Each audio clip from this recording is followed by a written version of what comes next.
மீனராசிக்கு ரொம்ப நாளைக்கு அப்புறம் ஒரு குட் நியூஸ் அப்படிங்கிறது இந்த செப்டம்பர் மாதம் கண்டிப்பா எதிர்பார்க்கலாம். இதனுடைய காரணம் என்னன்னா, கூட்டாளிகளை வைத்து தொழில் செய்யக்கூடிய நபர்களுக்கெல்லாம் ஒரு சுமூகமான பலன் என்பது கண்டிப்பாக உண்டு. நிதி நிலைமை, அதாவது வருமானம் உயர்வதற்கு காரணம் இரண்டாம் இடம் அப்படிங்கக்கூடிய அதிபதி செவ்வாய் சுபபலம், இரண்டாம் இடத்துக்கு புதனின் பார்வை என்பதும் நீங்கள் எதிர்பார்த்த தொகை உங்களை நோக்கி வரும். இந்த உறவுமுறை சிக்கல், புது பெண்களுடைய தொடர்பு, இந்த லிவிங் டுகெதர், லவ் அஃபேர், திருமணத்துக்கு பிறகு இவர்களுக்கு ஏற்படக்கூடிய இந்த ரிலேஷன்ஷிப் போன்ற விஷயங்களில் எல்லாம் கூடுதலான உஷார் என்பது உங்களுக்கு தேவை. எல்லோரும் வெற்றி பெற வேண்டும் என்ற வாழ்த்துக்களுடன் நிகழ்ச்சியை தொடங்குவோம். புதிதாக இந்த நிகழ்ச்சியை பார்க்கும் உங்களை நான் அறிமுகப்படுத்திக் கொள்கிறேன். என் பெயர் வேல் சங்கர், ஆஸ்ட்ரோ நியூமராலஜிஸ்ட். ஏற்கனவே பழகிய உங்களை மீண்டும் வரவேற்பதில் மட்டற்ற மகிழ்ச்சி. என்ன வேணும் உனக்கு, கொட்டி கொட்டி கிடக்கு என்று சொல்வது போல் செப்டம்பர் மாதத்தில் யோகங்கள் கொட்டி கிடக்கின்றன. செப்டம்பர் மாதத்துக்கு உண்டான பலன்களை இப்பொழுது நாம் விவரமாக பார்க்க போகிறோம். உச்சகுரு சூரியனாட்சி, புதனாட்சி, சுக்கிரனாட்சி, சுக்கிரன் புதன் சேர்க்கை, மதன கோபால யோகம், குரு மங்கள் சேர்க்கை, குரு செவ்வாய் சேர்க்கை, குரு மங்கள யோகம், நிறைய ராஜ யோகங்களும் பஞ்ச மகா புருஷ யோகங்களும் உங்களது ராசிக்கு என்ன சொல்கிறது என்பதை இப்பொழுது விவரமாக காண்போம்.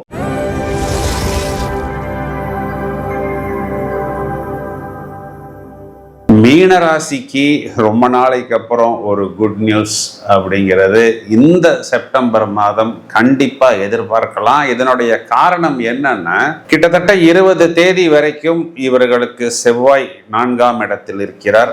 அது நிஷ்பலம் என்ற அமைப்பில் வருகிறது. ராசியாதிபதி உச்ச குரு ராசியை பார்த்து கொண்டிருக்கிறார். மேலும் 24 தேதி வரை புதன் என்ற கிரகம் 7ஆம் இடத்தில் பஞ்சமகா புருஷ யோகத்தில் பத்தர யோகம் என்ற ஒரு சுப யோகத்தில் வருகிறது. இதனுடைய பலன் என்ன அப்படின்னா, ரொம்ப நாளைக்கு அப்புறம் சிந்தனையில் தெளிவு, தன்னம்பிக்கை பல மடங்கு அதிகரிக்கக்கூடிய அமைப்பு, தொழில் மற்றும் வியாபார வளர்ச்சியை பிரதானமாக 7ஆம் இடத்தில் இருக்கக்கூடிய புதன் சூரியன் சேர்க்கை உங்களுக்கு மளமளவென்று மேலே உயர்த்தி செல்லும். நிறைய புதிய வாடிக்கையாளர்கள் உங்களை நோக்கி பயணிப்பார்கள். கூட்டாளிகளை வைத்து தொழில் செய்யக்கூடிய நபர்களுக்கெல்லாம் ஒரு சுமூகமான பலன் என்பது கண்டிப்பாக உண்டு.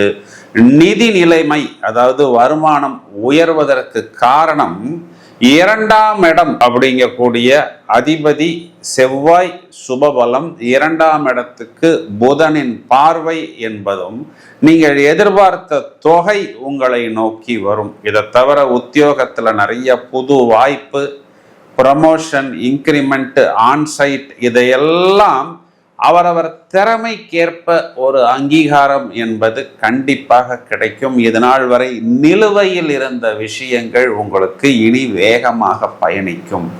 இதனுடைய காரணம் என்ன அப்படின்னா, இவர்களுக்கு அந்த நடு சாட்டர்ன்னு சொல்லக்கூடிய 7.5 சனியோடைய அந்த நடு 2.5 பாதிப்பு இவர்களை இதனால் வரை அமுக்கியது, இவர்களை போட்டு உருட்டியது, இவர்களை போட்டு மிரட்டியது, நிறைய செலவுகளை கொடுத்தது, நிறைய தோல்விகள் அவமானங்களை கொடுத்தது, நிறைய பாடங்களை கற்றுக் கொடுத்தது.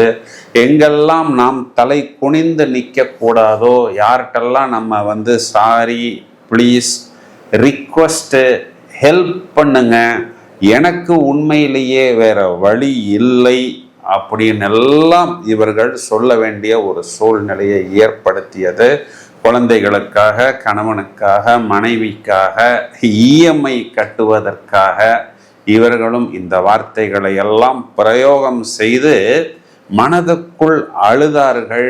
மனதுக்குள் இவர்கள் முழுவதுமாக உறைந்து விட்டார்கள் அப்படின்னு சொல்வதுதான் நிதர்சனமான உண்மை.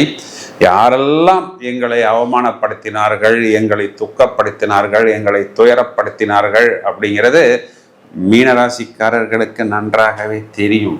ஓப்பனா சொல்ல போனா இவர்கள் யாரிடமெல்லாம் போய் நின்னார்களோ அவர்களெல்லாம் இப்பொழுது இவர்களிடம் வந்து நிற்கக்கூடிய வாய்ப்பு அமைப்பு இருந்தாலும் அவர்களை பழி வாங்குவதற்கோ அவங்களை துக்கப்படுத்துவதற்கோ அவர்களை துயரப்படுத்துவதற்கோ இவர்கள் மனதளவில் எண்ணுவதில்லை.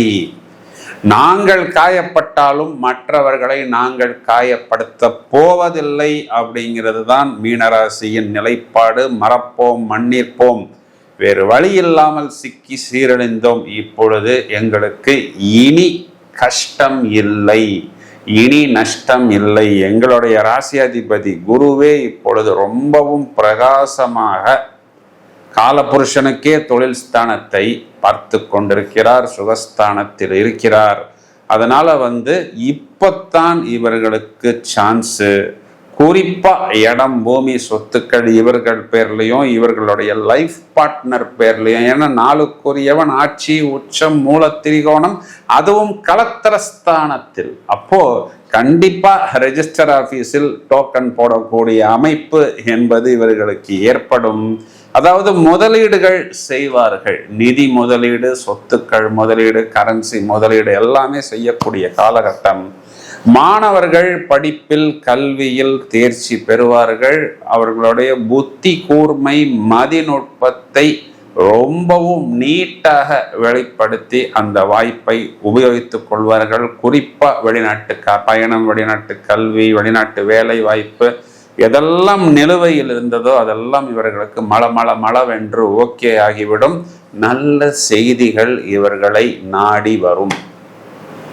இதையும் தவிர கடன் சுமைகள் நிறைய குறையும். நிறைய ஒரு இஎம்ஐ எல்லாம் க்ளோஸ் பண்ணி இது நாள் வரை வேணும்னு அதில் போய் சிக்கலை. ஆனால் இனி யாராவது ஒருத்தர்கள் லோன் தரேன் அப்படின்னா கூட இவர்கள் நாசுக்காக ஒதுங்கி விடுவார்கள். ராசியாதிபதி உச்சம் இப்பொழுது கேதுவுடன் சேரப்போகிறார். நிறைய ஆன்மீக எண்ணங்கள், கோயில் பயணங்கள், பூஜை புனஸ்காரம், அவரவர் மதம் சம்பிரதாயம் தொடர்பான சடங்குகளில் எல்லாம் இவர்களுக்கு ஈடுபாடு கண்டிப்பாக இவர்களுக்கு ஏற்படும். எங்க கவனமா இருக்கணும் அப்படின்னு பார்த்தோம்னா, 7ஆம் இடத்தில் இருக்கக்கூடிய புதன் 8ஆம் இடத்துக்கு வருவதனால் இந்த கேஸ்ட்ரிக் அசிடிட்டி, பேக் பெயின், வாயு தொல்லை அப்படின்னு சொல்றோம் பாருங்களேன், இது சம்பந்தமான உணவு பதார்த்தங்களை தவிர்ப்பது. சார் அதுதான் சார் ரொம்ப டேஸ்டா இருக்கு என்று நீங்கள் சொல்வது எனக்கு புரிகிறது. மேலும் சுக்கிரன் 8ஆம் இடத்தில் சஞ்சாரம் செய்ய போகிறார். அதனால குறிப்பா இந்த லேடிஸ் சுக்கிரன் குறிகாட்டக்கூடிய ஆப்ளிகேஷன், நிறைய சித்தி, அத்தை, மாமியார், அத்தை, இந்த மாதிரி உறவுகள்லாம் ஏதாவது ஹெல்ப் கேட்பாங்க. ஆனா நம்ம நோ அப்படின்னு சொன்னோம்னா கொஞ்சம் முகம் சுளிப்பார்கள். ஆனால் வேறு வழி இல்லை. குறிப்பா 8ஆம் இடத்தில் சுக்கிரன் என்ற ஒரு கிரகம் நமக்கு பகை கிரகம் அமரும் பொழுது, அந்த சுக்கிரனை செவ்வாயும் பார்க்க போகும் பொழுது நிறைய உறவுமுறை சிக்கல், உறவுமுறை தொடர்புகள் இதெல்லாம் வரும். 7-8 சேர்க்கை. இதில் புதன் என்கிறது மாத்துளக்காரகன், மாமனை குறிகாட்டுகிறது. அப்போ இந்த உறவுமுறை சிக்கல், புது பெண்களுடைய தொடர்பு, இந்த லிவிங் டுகெதர், லவ் அஃபேர், திருமணத்துக்கு பிறகு இவர்களுக்கு ஏற்படக்கூடிய இந்த ரிலேஷன்ஷிப் போன்ற விஷயங்களில் எல்லாம் கூடுதலான உஷார் என்பது உங்களுக்கு தேவை. ஏன்னா இங்க கடகத்தில் செவ்வாய் குரு மங்கள யோகமாக சேர்ந்து மீனத்துக்கு 12ஆம் இடம் விரயஸ்தானத்தை பார்க்கிறார். அங்கு ராகு என்ற கிரகமும் அமர்ந்திருக்கிறார். அப்போ கொஞ்சம் கவனக்குறைவு, கொஞ்சம் ஸ்லிப்பானால், கொஞ்சம் விஷயங்கள் கையை விட்டு போனால் ஒரு செலவுகள் என்பது அதிகம் செய்ய வேண்டிய சூழ்நிலை ஏற்படும். மனக்கட்டுப்பாடு, உங்களை நீங்களே கட்டுப்படுத்தி கொள்வது, ஆதிவாசி அடக்கிவாசி என்று சொல்வதை போல் ஒரு ஐசியூ ஸ்டேஜ்லேருந்து ஒரு நார்மல் வார்டுக்கு அந்த நார்மல் வார்டுலேருந்து டிஸ்சார்ஜ் ஆகி இப்பத்தான் மீனராசிக்காரர்கள் கொஞ்சம் கொஞ்சமாக சமநிலைக்கு வந்து கொண்டிருக்கிறார்கள். ஸோ இந்த மாதிரி நேரங்களில் நம்மளுடைய கவனங்களை சிதற விடாமல் மேலும் நாம் உணர்வுகளை கட்டுப்படுத்தி கொண்டு நேர்மறையாக பயணித்தால் வெற்றி நிச்சயம். இனி கஷ்டம் அப்படிங்கிறதை மீனராசிக்காரர்கள் சொல்ல மாட்டார்கள். மீனராசி சகோதரிகளை எடுத்துக்கிட்டோம் அப்படின்னா கணவனை குறிகாட்டக்கூடிய புதனும் செவ்வாயும், முதல்ல புதன் ஆட்சி, செவ்வாய் நிஷ்பலம், பிறகு குரு மங்கள யோகம், அனுகூலமான பலன்கள், நிறைய கடனிலிருந்து உங்களுடைய கணவன் வெளியே வந்து மிகவும் சுறுசுறுப்பாக செயல்படக்கூடிய காலகட்டம். இதனை நீங்கள் புத்திசாலித்தனமாக உபயோகித்துக் கொள்ளுங்கள். மேலும் வயதில் மூத்த நபர்கள், சீனியர் சிட்டிசன்ஸ் எடுத்துக்கிட்டோம்னா உணவு கட்டுப்பாடு என கொழுப்பு கிரகம் சுக்கிரன் 8ஆம் இடத்தில், வயிறு அடிவயிறு பகுதிகளில் கொழுப்பு நிறைய தங்கக்கூடிய அமைப்பு என்பது இந்த மாதத்தின் பிற்பகுதியில் ஏற்படும். அதனால் கொஞ்சம் இந்த மாதிரி நிறைய ஃபங்க்ஷன்ஸுக்கு போகும் பொழுது உணவு பதார்த்தங்கள் மீது கட்டுப்பாடு, வாக்கிங், டயட்டிங், ஃபிட்னஸ் போன்ற விஷயங்களில் ஈடுபட்டால் கண்டிப்பாக உங்களுக்கு ஒரு சமாதானத்தை கொடுப்பதற்கு உங்களது ராசியாதிபதி தயாராக இருக்கிறார்.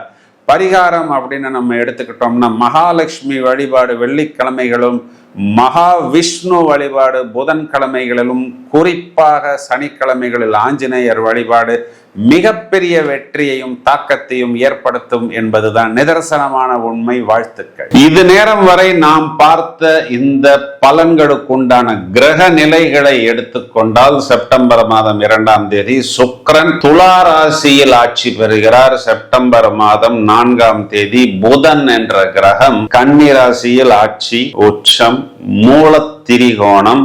இந்த புதனுக்கு சனியின் பார்வையும் பெறப்போகிறார். செப்டம்பர் மாதம் 18ஆம் தேதி இது நாள் வரை சொந்த வீடான சிம்ம ராசியில் இருந்த சூரியன் கன்னி ராசியில் பிரவேசம் செய்ய இருக்கிறார்.